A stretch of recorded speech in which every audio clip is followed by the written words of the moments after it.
Graham, it's your turn to begin.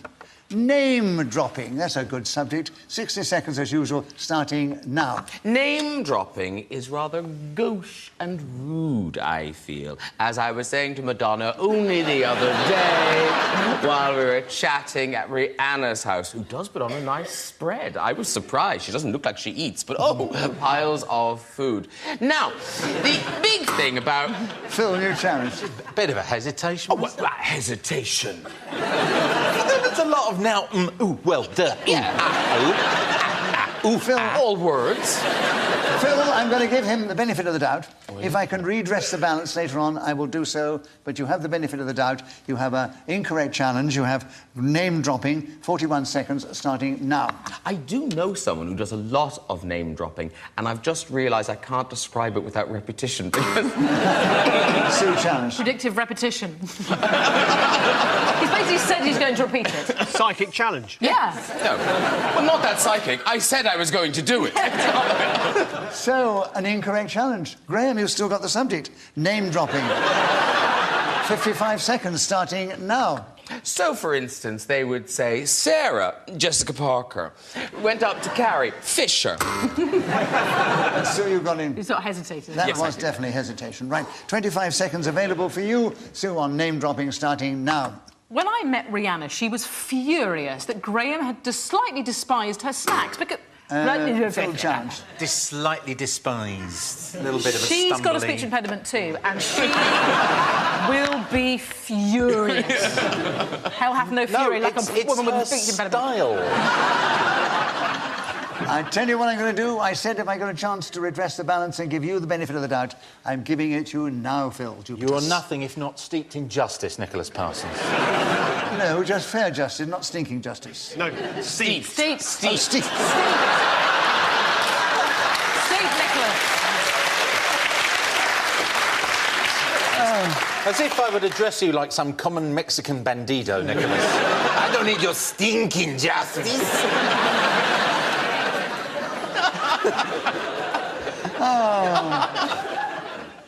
I'm not a bandido. You have the subject, Phil. Name-dropping, 20 seconds, starting now. Name-dropping is something which people do in order to make themselves look big to people they meet in the street. Sue, challenge. Repetition of people. Yes, people do, in order to make them feel they meet in the street. Sue, well listened, and you have 15 seconds still. Name-dropping, starting now. If you feel shy, awkward or insecure, it sometimes beholds you to mention the name of somebody socially more powerful or important. I've done this a few times, and yet, in truth, I don't really know anybody sufficiently grandiose to drop with any degree of certainty. Hello. I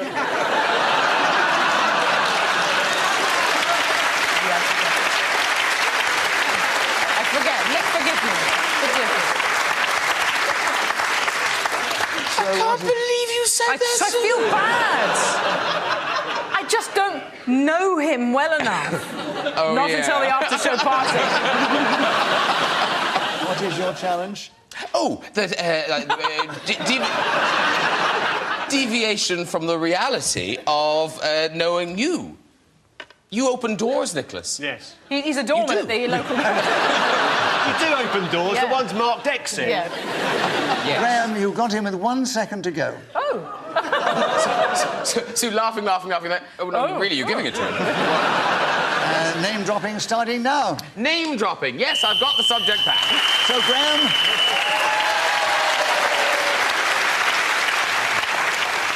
And Graham was speaking as the whistle went, so you gain the extra point, Graham. And you have moved... And you are now in the lead. Ooh. Yes. Paul, we'd like you to begin the next round. The subject is 1967. Now, I think the reason they've chosen this subject is that is the year in which Just a Minute began on radio. 45 years ago, exactly. Didn't get any reaction at all. But anyway, that is the subject. 1967, Paul. 60 seconds, starting now. 1967 was a very big year in culture. We had the Beatles, Sgt. Pepper's Lonely Hearts Club Band. Sue? A bit of hesitation. A bit of hesitation, Yeah, yes, Sue. Yep. You have 54 seconds. 1967, starting now. 1967 was the summer of love, and one of the products of that psychedelic free-for-all was the panel show Just a Minute, where hippies would sit around with their bongs and bell-end flares, and they would... We can't broadcast that! I meant bell-bottom! No one's got...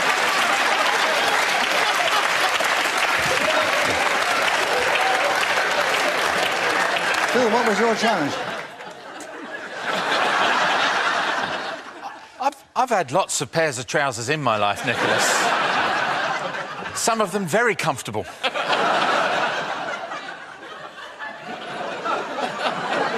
Let me see if I agree with you. What was it then? She said bell-end flares.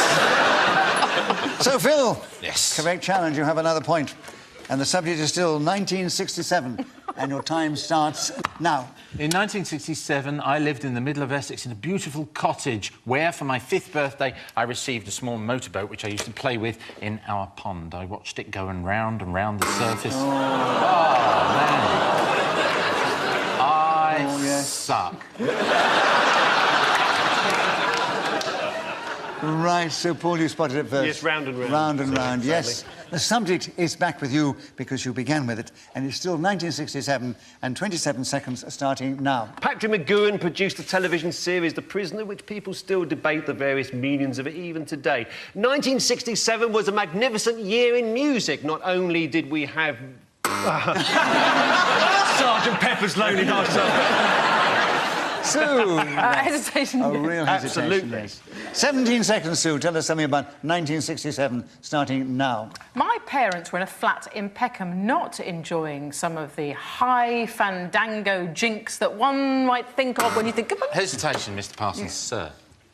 I don't think she hesitated. She might have deviated with her high fandango jinx. Then I'm out. I've got nothing. All right, you're training a little. Oh, Come no, in. no, no, don't Oh, no, patronise no. me. Not on television. I never patronise. I just give out love and warmth to my players and my guests. Always. So, Phil, we would love hearing from you. 1967, 9 seconds, starting now. It was a wonderful year where I would gamble around the garden with my dog and rabbit and look at them as they would frolic to and fro in the grass. Then, behind the bushes, I would...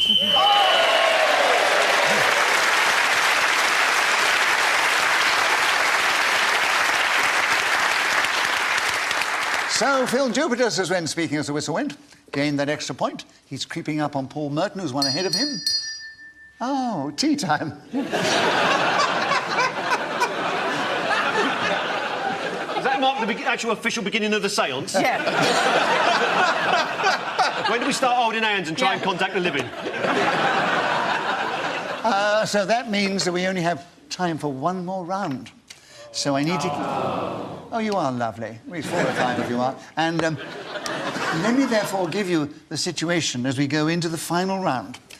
Phil Jupiters, who's doing extremely well. He is just in 4th place, so... He's only 1 point behind Paul Merton, then is Graham Norton, and just 1 point ahead of Graham, is still in the lead, is Sue Perkins. And Phil, it's your turn to begin. The subject is The Eternal Optimist. 60 seconds.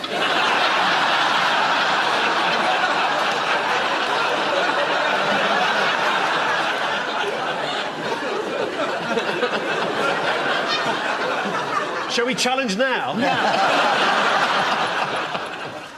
Almost like giving you a bonus point for acting. So, 60 seconds starting now. The eternal optimist would think that in this point of the game, just a minute, he was going to surge suddenly and capture it from his other team players. But sadly, I know that this will not happen. The eternal optimist is someone who would say, when life gives you lemons, make lemonade. Or perhaps another beverage might be possible to make with that fruit. But no, there's just the one. In addition to the aforementioned fruit, you need water. Oh, yes, so you challenge. A repetition of fruit. You had more fruit than you should have had. And Sue, you listened well. You got in first. 33 seconds starting now. Usually my glass is 3/4 empty, but for this round I shall make an exception and believe that it's possible for a great man of comedy in letters such as Phil Jupiter's to buzz in when I leave this pause and gain the points he needs to come first.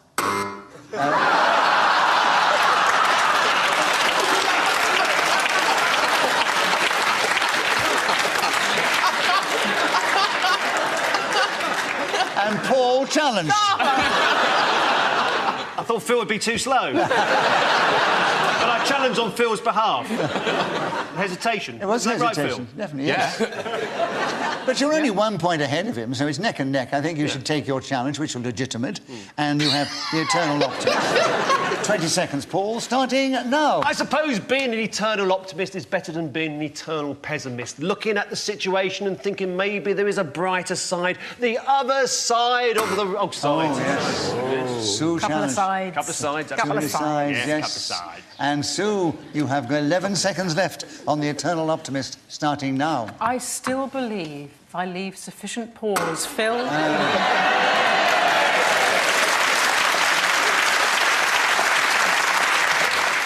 Phil, you were really quick there. You challenged first. Oh, What I is your challenged challenge? erroneously. I don't wish to take over hosting of the show, but she said believe and leave. 2 different leaves. And you had a correct challenge. Sue wanted you to come in. You did. You picked it up immediately. You've got the subject, the eternal optimist. 8 seconds, starting now. I feel that if I keep talking about this subject of the eternal optimist, the points will be mine. If only I can maintain this breakneck pace of talking, then surely it will be... Oh, I'm sorry, I withdraw my challenge.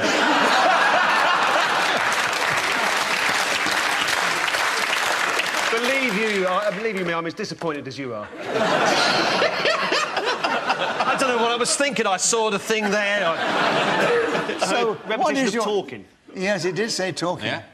Otherwise, I wouldn't have pressed the buzzer. And you got in with half a second to go. Thank you. I take that as praise. But those are the rules of the game. Were you disappointed during the 1966 World Cup final when Jeff Hurst scored with 3 seconds to go? Well, look, that's not fair. He doesn't give the Germans a chance. What sort of game is this? So, Paul, you have half a second. Yes. On the eternal optimist, starting now. Give it to Phil.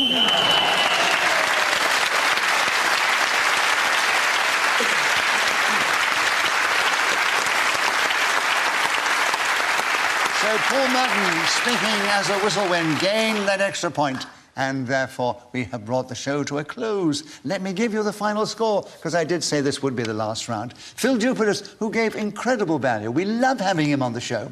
He did finish in 4th place, but it was a very good 4th place. A very strong 4th place. And he was only 2 points behind Graham Norton, who was in a brilliant 3rd place. Yeah. And she... I could have been a contender. And he was only 1 point behind Paul Merton, who was in a magnificent 2nd place. And so the winner of today's show is Sue Perkins.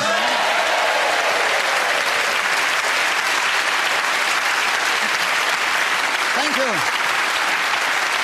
We do hope you enjoyed this edition of Just a Minute, and we will want to be with us the next time we play this amazing game. Until then, from me, Nicholas Parsons, and of course from our talented guests, Paul Merton, Sue Perkins, Graham Norton and Phil Jupiters. Goodbye. Hope you'll be with us the next time we all get together and play Just a Minute!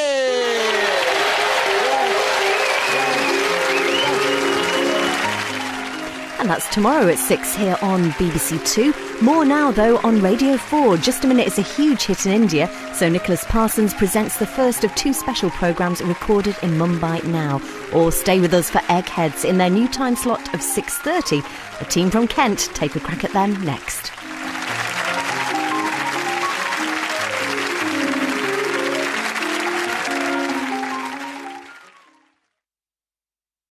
Graham, it's your turn to begin. Name dropping. That's a good subject. 60 seconds as usual, starting now. Name dropping is rather gauche and rude, I feel. As I was saying to Madonna only the other day while we were chatting at Rihanna's house, who does put on a nice spread. I was surprised. She doesn't look like she eats, but oh, piles of food. Now, the big thing about... Phil, new challenge. A bit of a hesitation. Oh, hesitation. There's a lot of now, ooh, well, duh. Yeah. Ooh, Phil. all words. Phil, I'm going to give him the benefit of the doubt. If I can redress the balance later on, I will do so. But you have the benefit of the doubt. You have an incorrect challenge. You have name dropping. 41 seconds, starting now. I do know someone who does a lot of name dropping, and I've just realised I can't describe it without repetition because... Sue, challenge. Predictive repetition. He's basically said he's going to repeat it. Psychic challenge. Yeah. No, well, not that psychic. I said I was going to do it. So, an incorrect challenge. Graham, you've still got the subject. Name dropping. 55 seconds, starting now. So, for instance, they would say, Sarah, Jessica Parker, went up to Carrie, Fisher.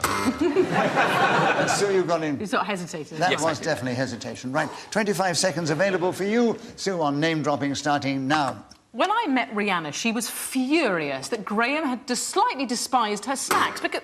Phil, challenge. Slightly despised. A little bit of a She's got a speech impediment too, and she will be furious. Hell hath no fury like a woman with a speech impediment. Style. I tell you what I'm going to do. I said if I got a chance to redress the balance and give you the benefit of the doubt, I'm giving it to you now, Phil. You are nothing if not steeped in justice, Nicholas Parsons.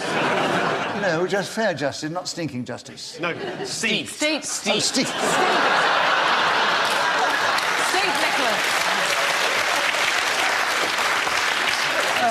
As if I would address you like some common Mexican bandido, Nicholas. I don't need your stinking justice.